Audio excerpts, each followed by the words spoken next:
complete porque me faltan algunos datitos colocar en las diapositivas. Pero vamos a empezar con un grupo de virus que tienen una característica en común. ¿Cuál es la característica en común que estos virus tienen? Es la de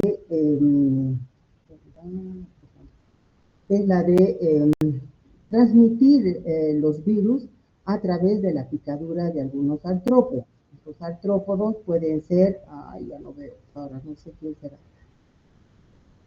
Estos artrópodos pueden ser los mosquitos de diferentes géneros, generalmente los que más frecuentemente producen enfermedad en nuestro país son mosquitos que pertenecen al género Aedes. Después de la picadura del mosquito hembra infectada, pues deja los virus en el sitio de entrada de su probóscide y los virus empiezan a replicarse en este sitio y lógicamente van a diseminarse y producir una gran cantidad de cuadros clínicos, como es lo que vamos a ver hoy día. Los arbovirus podemos decir que son responsables de las arbovirosis. ¿Qué son las arbovirosis? Ha pasado, ¿no? La diapositiva, por favor, me avisan. ¿Ha pasado la diapositiva? ¿He cambiado? No, doctora. ¿Sigo con la misma? Sí. Sí, con la misma, doctora. ¿Qué puedo hacer? ¿Por qué no me quiere pasar?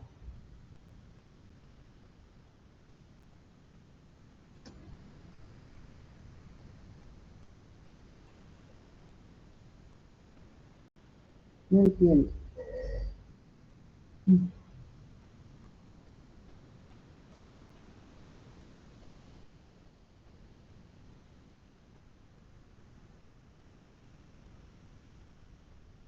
Voy a tener que hacerlo más como estaba haciendo la otra vez.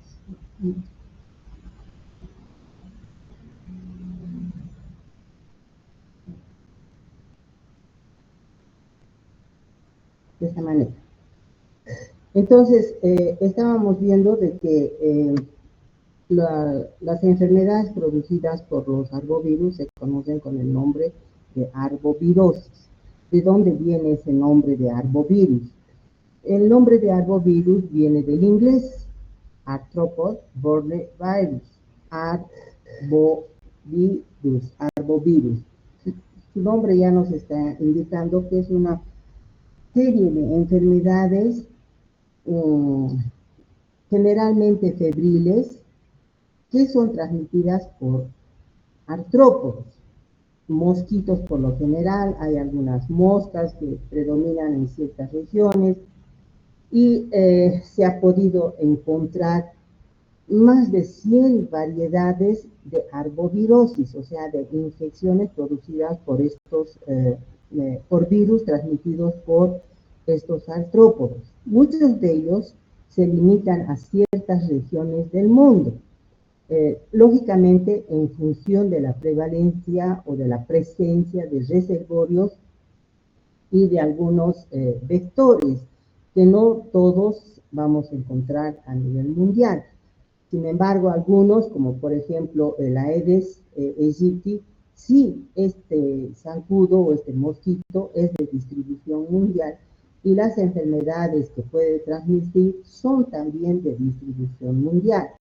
En cambio, existen otros artrópodos, como por ejemplo garrapatas, que se limitan a ciertas regiones del mundo, por ejemplo, a Rusia, al Asia, y esos, porque estos garrapatas, por lo general, pues encuentran su nicho ecológico en los animales y en las regiones, en el clima, en un clima determinado, de tal manera que si bien los enfermos pueden a través de las vías aéreas desplazarse de un continente al otro, como no existe un transmisor, la enfermedad se limita y no se disemina, cosa que no ocurre, por ejemplo, con el dengue y con la fiebre amarilla, que ustedes han debido oír hablar, se presenta sobre todo en todos aquellos países que tienen climas tropicales y subtropicales, donde el hábitat del Aedes aegypti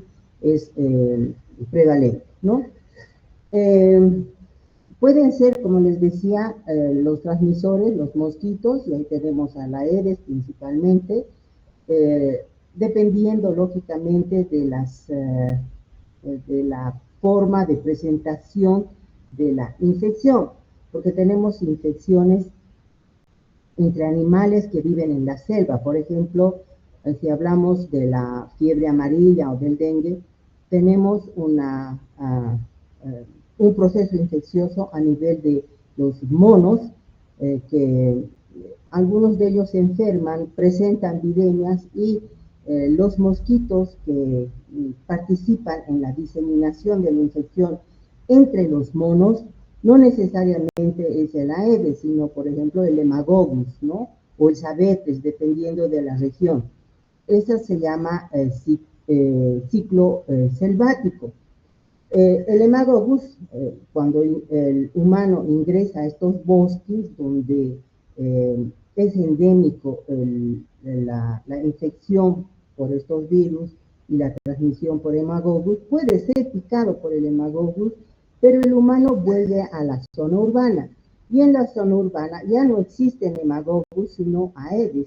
Y entonces la persona infectada se convierte en un reservorio y los Aedes que están en zona urbana pueden picar al humano y transmitir a otro humano susceptible, es decir, a otra persona sana. Y de esa manera tenemos un ciclo de infección de tipo urbano. Los arbovirus, como les digo, es un grupo de virus, no es un género ni una familia. Más por el contrario, vamos a ver de que tenemos 3 familias importantes constituyendo este grupo de virus transmitidos por artrópodos. En primera instancia tenemos a la familia Bungiaviridae. La familia Bungiaviridae es bastante amplia, eso lo vamos a estudiar cuando hablemos también de robovirus, pero aquí tenemos sobre todo en nuestro medio esta fiebre de Oropuche que lo hemos tenido como epidemia o como casos muy importantes en el 2014. Se han presentado numerosos casos, sobre todo en Pando y en Beni. Bueno, ahora esporádicamente aparecen en la época de lluvia, ¿no? Luego tenemos la familia Bungiaviridae. La mayor parte de los miembros de esta familia comprenden a géneros cuyos mecanismo de infección al humano es a través de los roedores, por eso no están especificados aquí.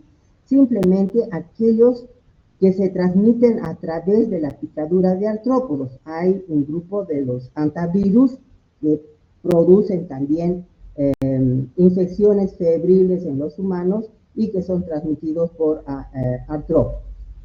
Luego tenemos a la familia Flaviviridae. La familia Flaviviridae, dentro de la familia Flaviviridae tenemos a los virus del dengue, de la fiebre amarilla y virus del Zika. Además tenemos algunos otros virus que son responsables de encefalitis, como ahorita les voy a demostrar. Luego tenemos a la familia Togaviridae. La familia Togaviridae está dividida en 2 grupos, una que constituyen los arbovirus y otras los rubivirus. Dentro del grupo de los rubivirus está el virus de la rubeola, pero el virus de la rubeola no está en esta lista que les estoy poniendo porque el virus de la rubeola no se transmite por la picadura de artrópodos, es más bien por contacto directo y el humano es el único reservorio. En cambio, estos otros arbovirus o arbovirosis que pertenecen a la familia Togaviridae sí son transmitidos por la picadura de Aedes principalmente, y ahí tenemos al virus del chikungunya y al virus Mayar. ¿Qué producen estos arbovirus? ¿Cuáles son las arbovirosis? ¿Cómo se expresa clínicamente? Pueden expresarse ya sea como fiebre, lo más frecuentes son fiebres producidas por arbovirus acompañadas de dolores musculares intensos, dependiendo del tipo de virus. Pueden ser dolores simplemente musculares, dolores de espalda, y lo vamos a ir describiendo ahorita en cada uno de ellos, ¿no? Dentro de estos procesos febriles tenemos al virus del dengue, al virus del Zika y al virus Oropuche. Ahora, hay otros virus que además de la fiebre y los dolores musculares, se acompañan también de dolores articulares y un exantema, y entonces tenemos al virus chikungunya y al virus mayaro.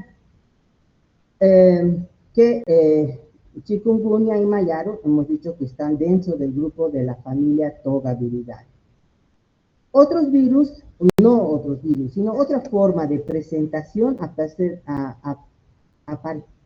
aparte de la forma febril, que es la forma más común, acompañado de dolores, de algias musculares o articulares, pueden ser comprometedores de muchos órganos y principalmente el hígado, dando lugar a cuadros de fiebres hemorrágicas, ¿no? Como es el caso del dengue y de la fiebre amarilla.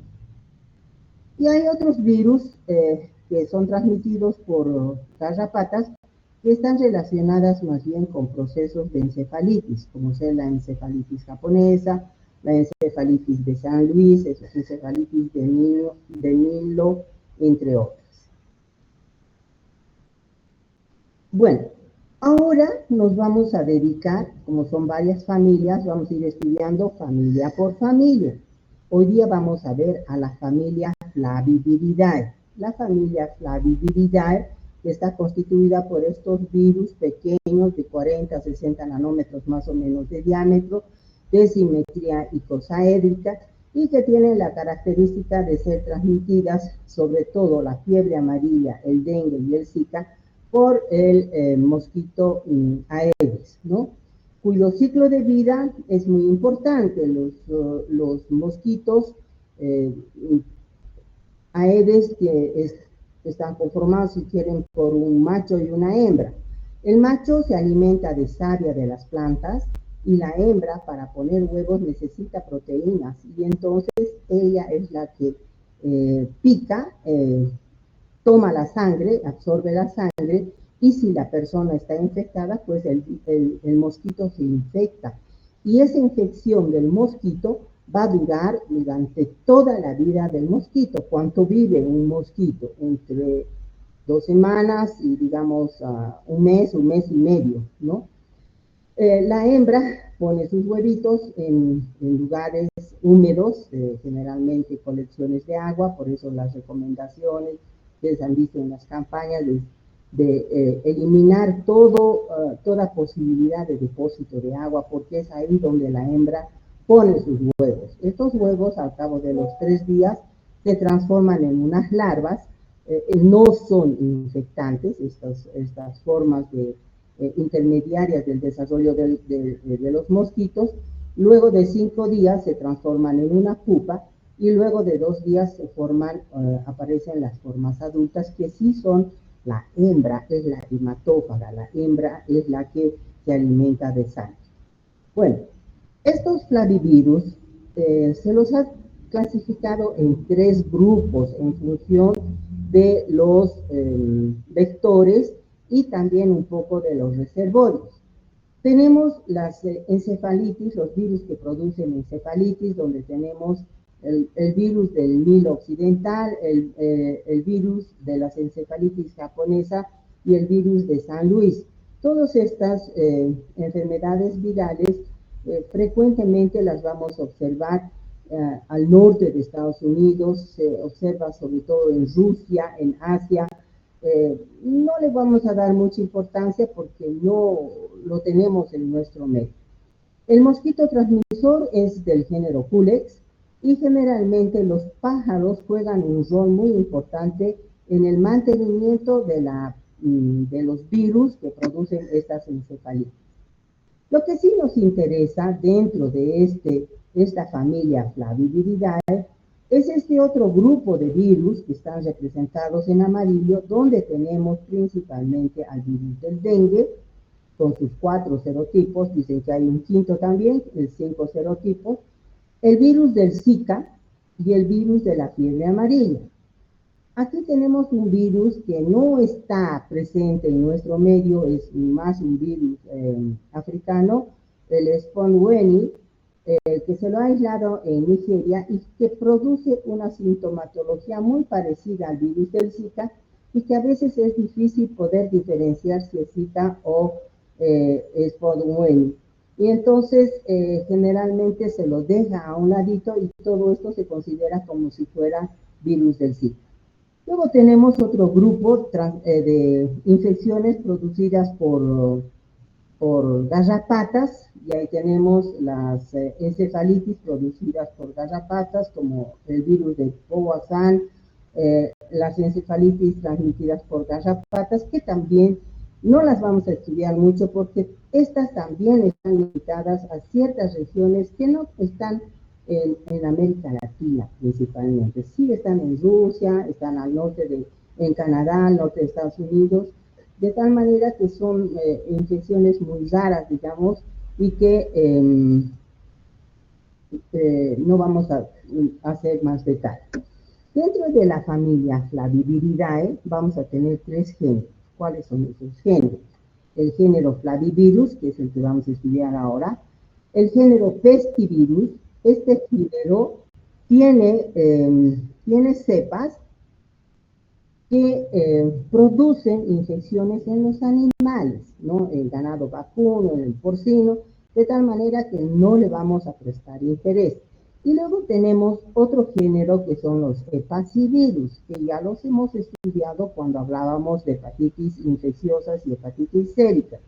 Ahí tenemos como principales representantes al virus de la hepatitis C y G. Entonces, esto ya hemos estudiado y nos vamos a quedar con el género Flavivirus. Como les decía, estos virus se caracterizan por tener un tamaño pequeño, entre 40 y 65 nanómetros de diámetro, son virus de simetría icosaédrica, que si vemos su estructura es muy sencilla. Ellos tienen como genoma ácido ribonucleico monocatenario de sentido positivo, y este material genético está recubierto por una cápside proteica, la misma que a su vez se encuentra protegida por una envoltura que la toma de las células que infecta, y en su superficie se van a encontrar 2 proteínas, una proteína M que ancla o que fija a una proteína E, que es la proteína de la envoltura, que es la responsable, digamos, de la adhesión del virus a diferentes receptores en diferentes tipos de células. Se ha estudiado su genoma y se ha podido determinar que existen 2 regiones bien importantes. Una región donde se codifican proteínas que forman la estructura del virus, es decir, proteínas de la cápside, la proteína M, que se presenta como pre-M, y la proteína de la envoltura. Y luego tenemos una región más larga, donde tenemos las proteínas no estructurales, es decir, que no forman parte de la estructura, pero sí necesita el virus para dirigir su replicación. No solamente dirigir su replicación, sino controlar las funciones de la célula que infecta. Por ejemplo, la proteína NS1 está encargada de regular la respuesta inmunitaria, ¿no? Para que no se produzca interferón y no se los elimine a los virus y ellos puedan seguir replicándose. Dentro de esas proteínas no estructurales, que se conocen con el nombre de NS1, tenemos otro grupo, una proteína muy importante, que es la NS5. La NS5, la no estructural 5, es la proteína encargada de codificar a la RNA polimerasa. O sea, estos virus, para replicarse, llevan su enzima que va a permitir hacer copias de su RNA, que se comporta como mensajero, y formar nuevas copias sobre las cuales se va a producir el ensamblaje. Y luego tenemos otras proteínas no estructurales que también pues están relacionados con las funciones. Por ejemplo, tenemos una proteasa, que es la que se encarga de cortar las diferentes partes de la proteína que se transcribe como una proteína larga, ¿no? Tenemos helicasas, tenemos proteínas encargadas del ensamblaje, etcétera, etcétera.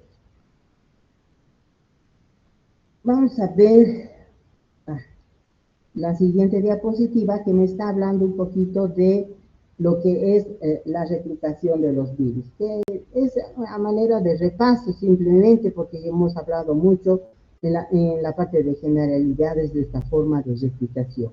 Como es un virus de RNA de sentido positivo, pues se comporta como un RNA mensajero. Y vamos a cumplir todos los pasos, que se requieren para la replicación. Empezamos por la adhesión. La adhesión a través de esa proteína E, que es la proteína de la envoltura que está afuera, que se sobrepone a manera de una capa externa sobre la membrana tomada de la célula, se adhiere a múltiples receptores que se encuentran en diferentes tipos de células, como ser fibroblastos, células epiteliales. ¡Wow! No puedo hacer eso. ¿Qué pasa?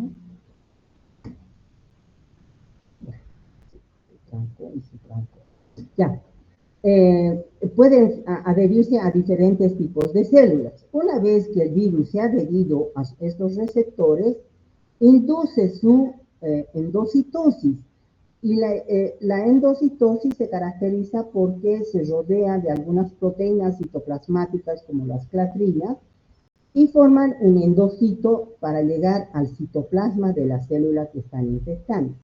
En el citoplasma, el endocito, gracias a un cambio de pH en su interior, van a fundir sus envolturas, es decir, la envoltura del endocito, tomada de la membrana de la célula que ha infectado, y la envoltura del virus, que es fosfolipídica, se funden los dos, de tal manera que liberan a la nucleocápside, liberando su material genético, que como es RNA de sentido positivo, inmediatamente entra dentro del grupo de los ribosomas y es traducido en una poliproteína, en una única proteína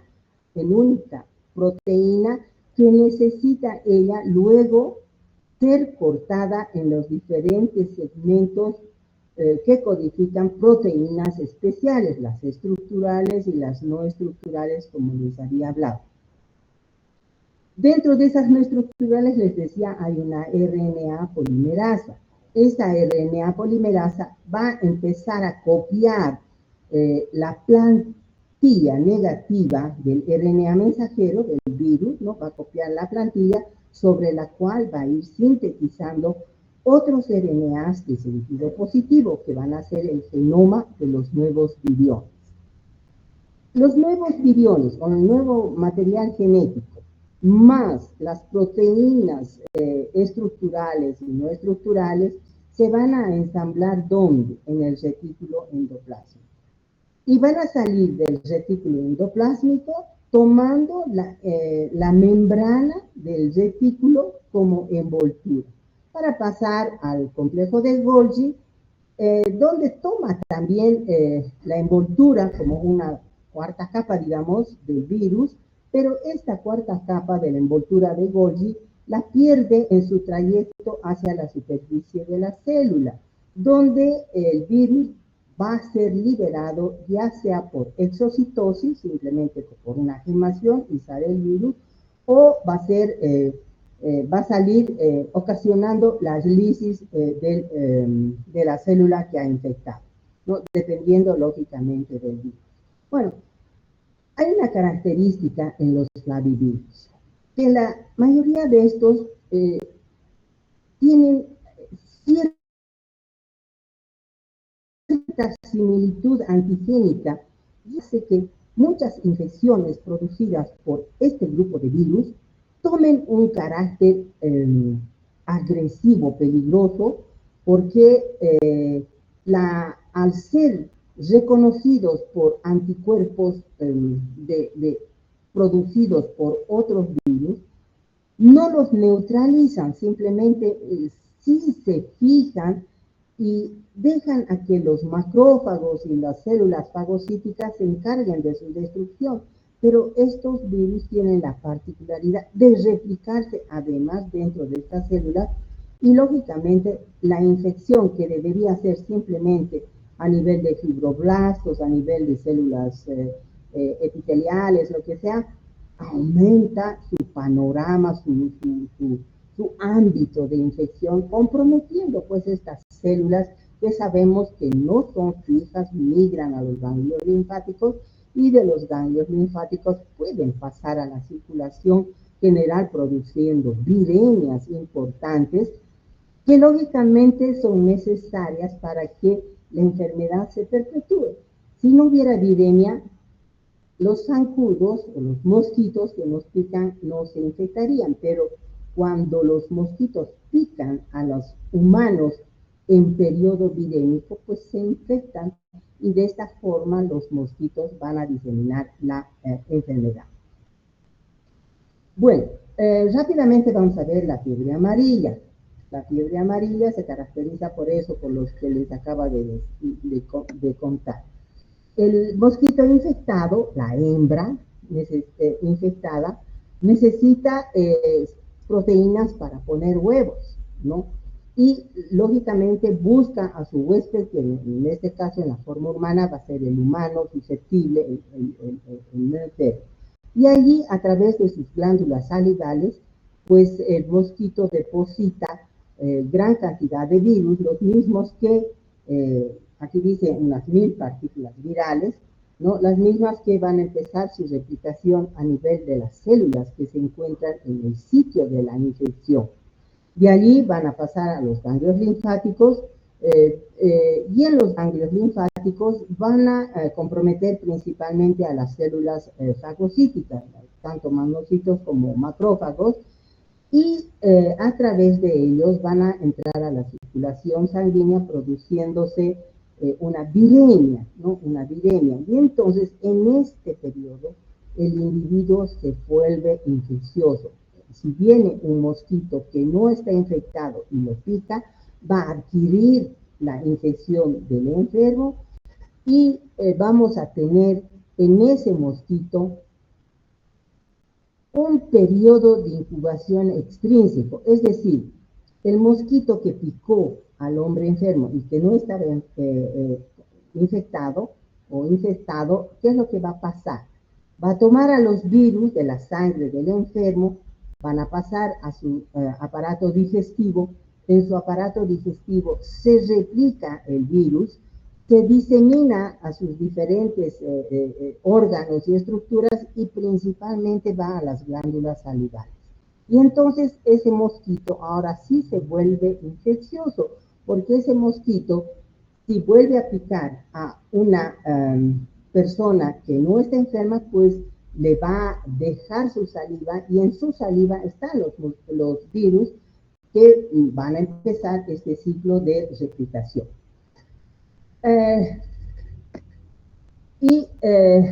La diseminación puede comprometer diferentes órganos, principalmente el hígado, donde produce un cuadro de hepatitis.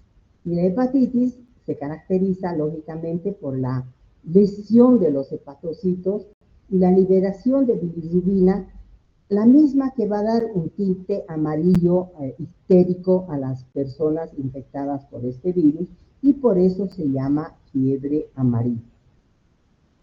¿Cuál es la clínica de la fiebre amarilla?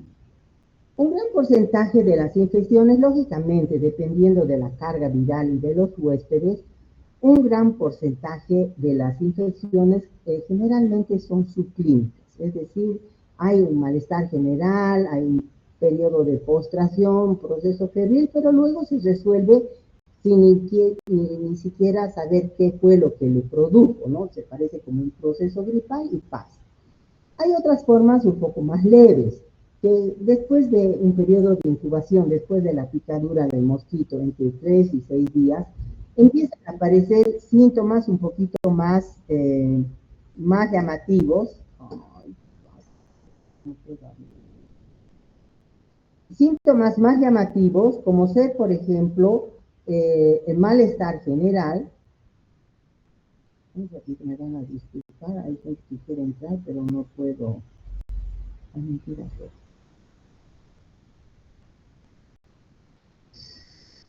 ya. Les decía que pueden tener, el cuadro se caracteriza por fiebre, por dolor de cabeza, que es lo más llamativo, es la cefalea intensa. Luego, dolores a nivel dorsolumbar, sobre todo dolor de espalda.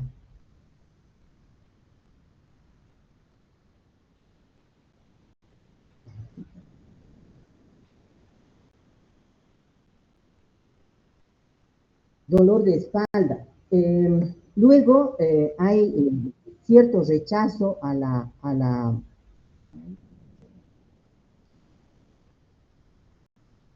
la luz, esto se llama fotofobia. Empieza a aparecer náuseas, vómitos, algún compromiso hepático, ¿no? Pero lo que ocurre es que después de 3 a 6 días pueden ocurrir dos cosas: que los síntomas se resuelven, ya no hay más cefaleas, ya no hay más dolor de espalda, la persona empieza a sentirse mejor, y esto quiere decir que está entrando en un periodo de remisión. O sea, después de esos 3 a 6 días, el individuo puede seguir. O se cura, o entra en una fase que es más grave todavía, que es la fase tóxica final, donde vamos a encontrar la hepatitis producida por el virus de la fiebre amarilla. ¿Y qué caracteriza esto? Después de ese malestar general, de las cefaleas y todo aquello, la fiebre remite y puede estar así 1 o 2 días, y cuando va a entrar a la fase tóxica vuelve a aparecer un proceso febril, pero esta vez ya se acompaña de otros síntomas, como ser, por ejemplo, hay sangrados nasales, hay sangrados de las encías, aparece un tic amarillento en la piel, empieza a haber un compromiso de la función hepática, un compromiso de la función renal, empiezan a aparecer hemorragias a nivel incluso de estómago, de tal manera que esta sangre que se acumula en el estómago va a ocasionar que la paciente o los pacientes vomiten sangre digerida, y eso se conoce con el nombre de vómito negro debido al proceso hemorrágico que está empezando a sufrir esta fase tóxica final. Que se va a acompañar de una disfunción renal, una disfunción cardiovascular, y esto va a llevar a la muerte, ¿no? No todas las personas llegan a la fase tóxica final. De 115 personas pueden llegar a esta fase final, que generalmente es difícil de recuperar. Bueno, ¿qué vamos a encontrar si hacemos un laboratorio? Si hacemos un laboratorio, lógicamente vamos a encontrar, hay leucopenia, hay trombocitopenia, hay déficit de las proteínas encargadas de la coagulación, lógicamente por el compromiso hepático, hay hiperbilirubinemia, por eso se llama fiebre amarilla, y esto se expresa también por una elevación de las enzimas hepáticas, las transaminasas. Como hay compromiso renal, pues hay un aumento de la creatinina y del nitrógeno ureico, hay oliguria, y a veces llega a la anuria, y estamos pues llegando a un proceso terminal, ¿no? Un proceso terminal con una disfunción casi multiorgánica. Si hacemos un estudio del hígado, vamos a encontrar que los hepatocitos tienen una cromatina nuclear condensada, y esta cromatina nuclear condensada es lo que se conoce con el nombre de cuerpos de Cohen-Siliman, que es muy patognomónico de las infecciones por el virus de la fiebre amarilla. Bueno, vamos a entrar a la epidemiología. Pues la fiebre amarilla es una enfermedad, vean ustedes, está representada aquí por café. Todos estos sitios que están de color café son los sitios donde vamos a encontrar al mosquito Aedes, que es el que transmite, y se ha podido determinar que existen 34 países de África y 13 de Centroamérica que tienen al virus o tienen al mosquito transmisor y la presencia del virus, haciendo zonas endémicas, ¿no? Dentro de estos países está también Bolivia. ¿Cómo hacemos el diagnóstico? El diagnóstico clínico, lógicamente, es los antecedentes de haber estado en una zona endémica, y podemos utilizar el laboratorio buscando ya sea anticuerpos de la clase IgM que aparecen después de la primera semana de iniciados los síntomas, periodos de incubación de 3 a 6 días. Empieza la cefalea.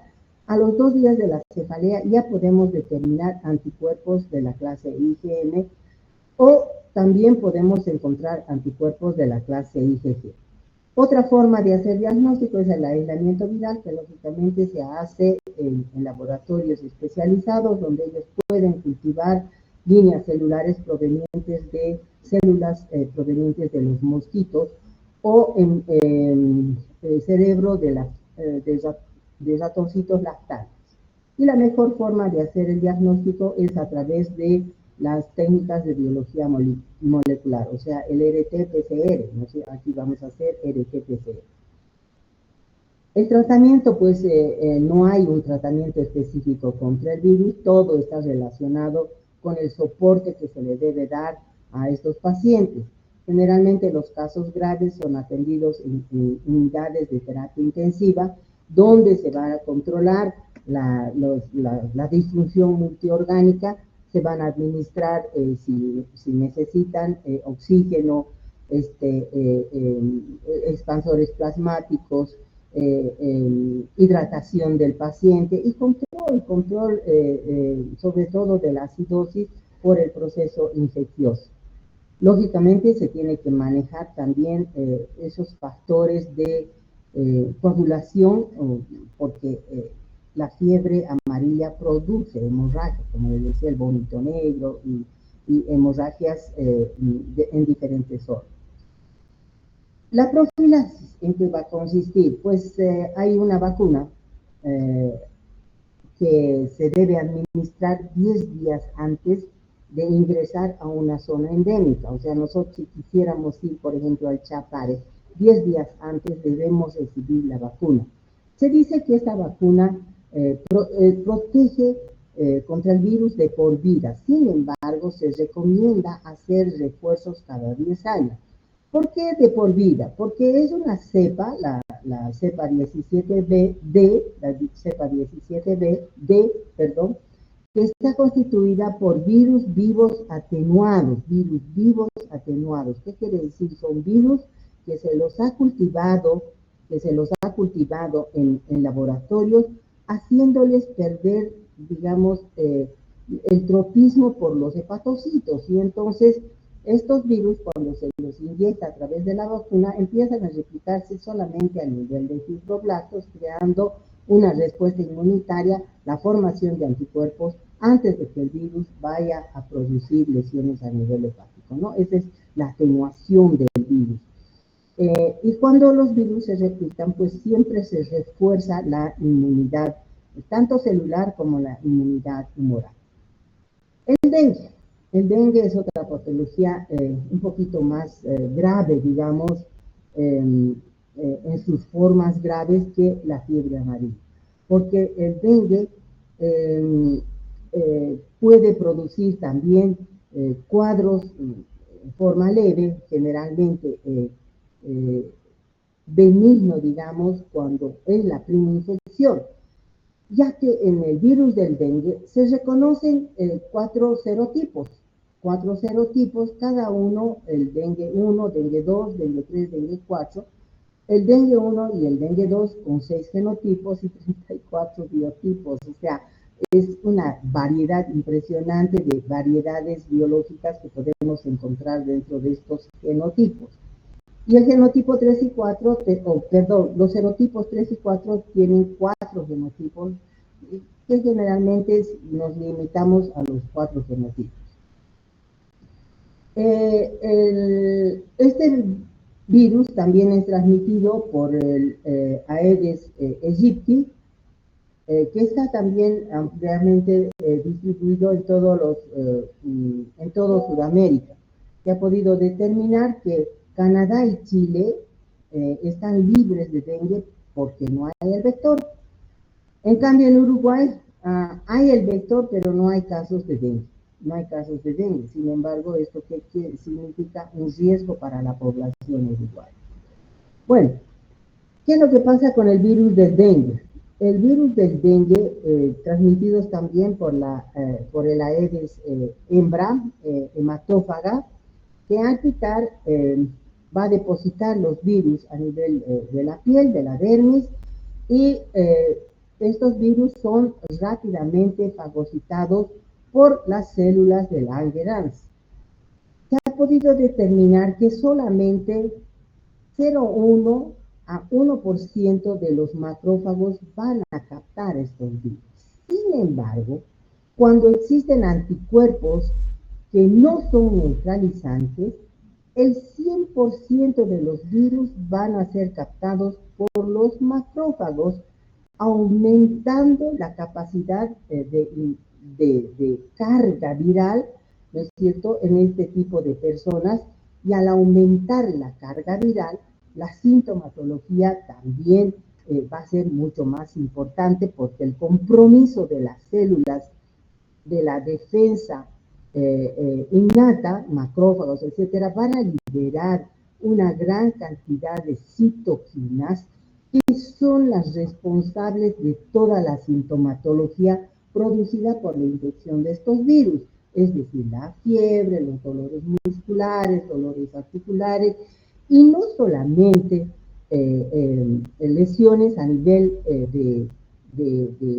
células, monocitos, macrófagos, sino también comprometen las células endoteliales, el endotelio, produciendo una vasodilatación, un aumento de la permeabilidad vascular y una salida de líquidos que puede llevar a una forma grave del dengue.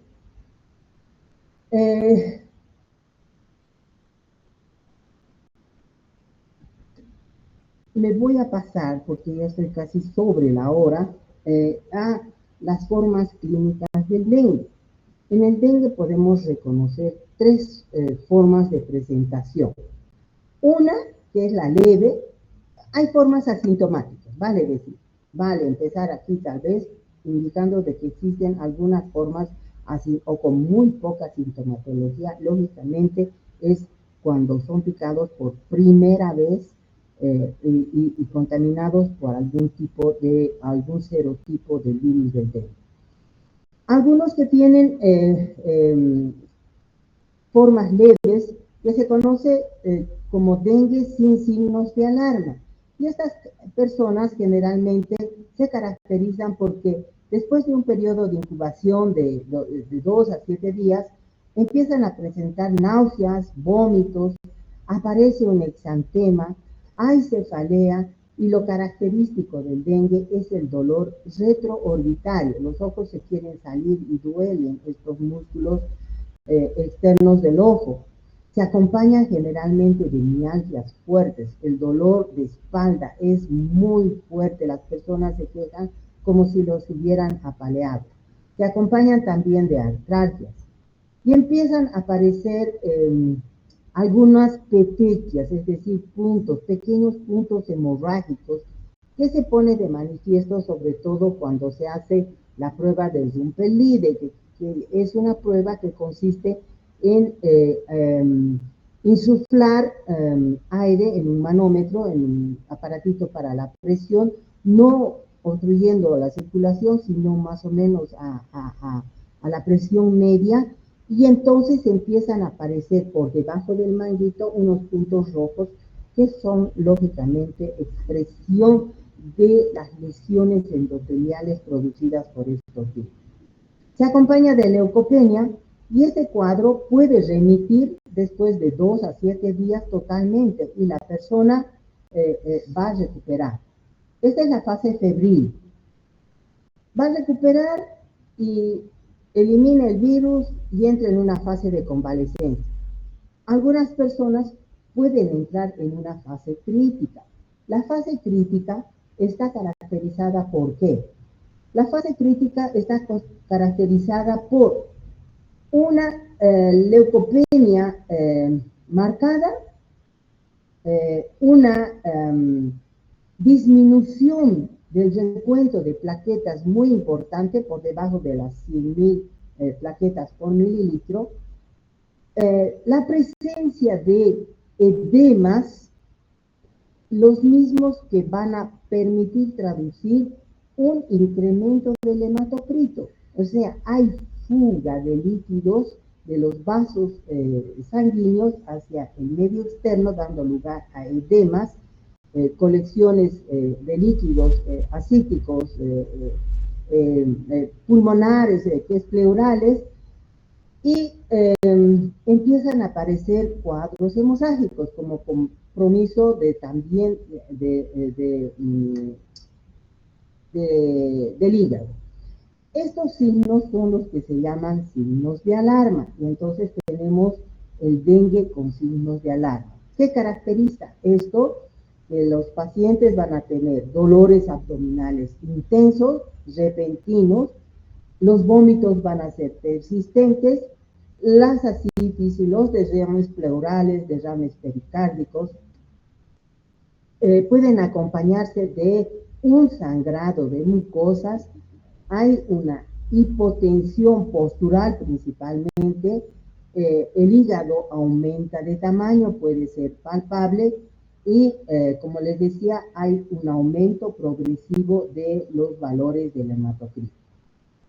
Muchas personas después de este tiempo se recuperan y entran en la fase de convalecencia, y otras personas entran en un cuadro que es mucho más severo, que es el dengue grave o el shock por dengue, en el cual empiezan a aparecer problemas ya multiorgánicos, como ser, por ejemplo, dificultad respiratoria por el problema de la acumulación de líquidos pleurales, hay un sangrado grave intenso, por eso se llama dengue hemorrágico, hay hematemesis, hay melenas, hay metrorragias, hay sangrado a nivel del sistema nervioso central, hay un compromiso grave del hígado, y si bien no hay ictericia, pero sí las enzimas hepáticas están elevadísimas, dato que nos permite considerar que estamos entrando en una etapa grave del dengue.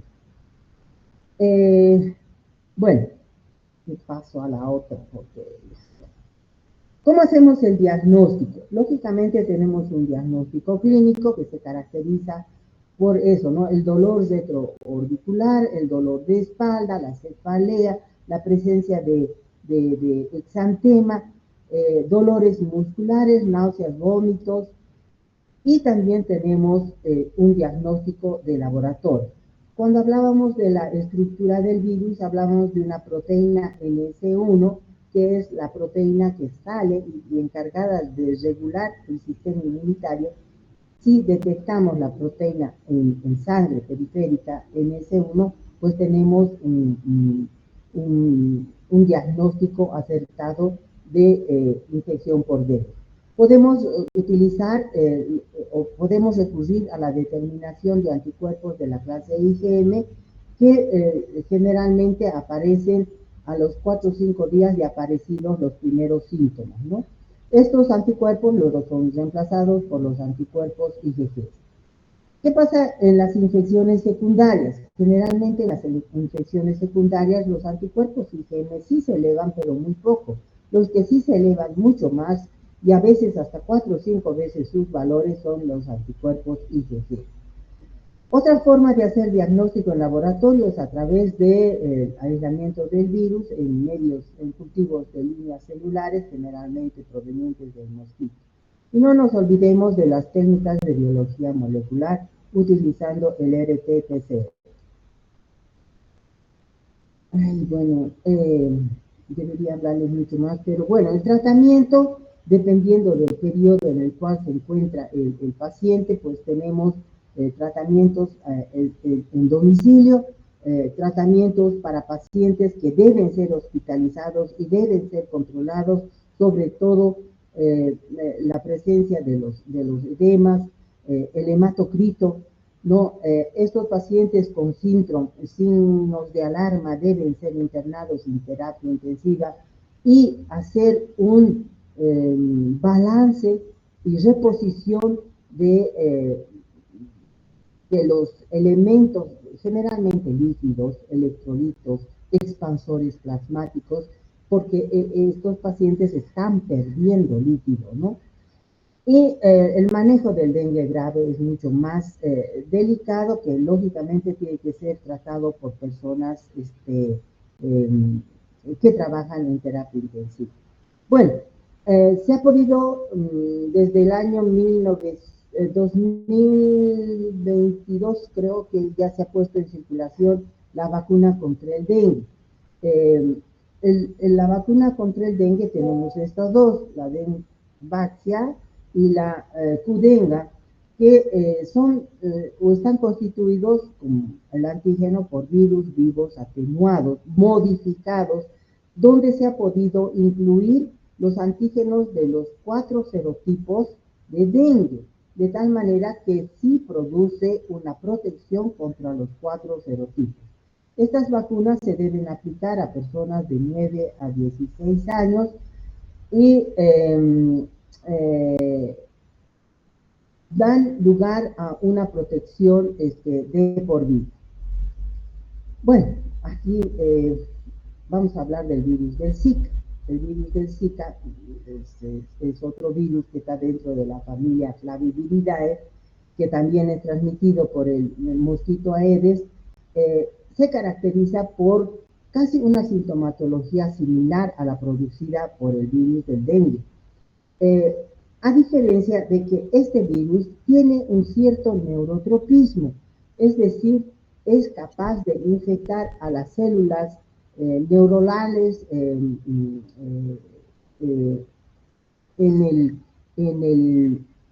el feto. O sea, el virus puede infectar a una mujer embarazada, pasar la barrera placentaria e infectar a las células neuronales del feto, dando lugar a una disminución, aquí está, una disminución en la replicación de las células progenitoras neuronales. Como consecuencia va a haber una microcefalia. Una microcefalia, estos niños nacen con un perímetro craneal mucho más pequeño, con una microcefalia. Y en los adultos pueden comprometer tanto a los astrocitos como a las células gliales, dando lugar a cuadros de parálisis flácida, como es el síndrome de Guillain-Barré. Ya estamos. Y finalmente voy a terminar con los virus de las encefalitis. No simplemente los nomino. Ahí tenemos al virus de San Luis, al virus de la encefalitis japonesa y al virus del Nilo Occidental. Estos tres virus responsables de encefalitis generalmente están localizados en el norte del continente americano, o sea, en Estados Unidos, Canadá, en Rusia y en Asia. Por eso tenemos encefalitis japonesa. Tienen como parte del ciclo generalmente a las aves y los mosquitos que transmiten son del género Culex. El hombre vendría a ser un huésped accidental y cuando se infecta con estos virus, pues empieza a tener una gran variedad de síntomas que pueden ir desde formas eh, poco sintomáticas hasta formas graves por compromiso de las meninges y del encéfalo, o sea, que no solamente dan meningitis, pueden dar lugar a encefalitis.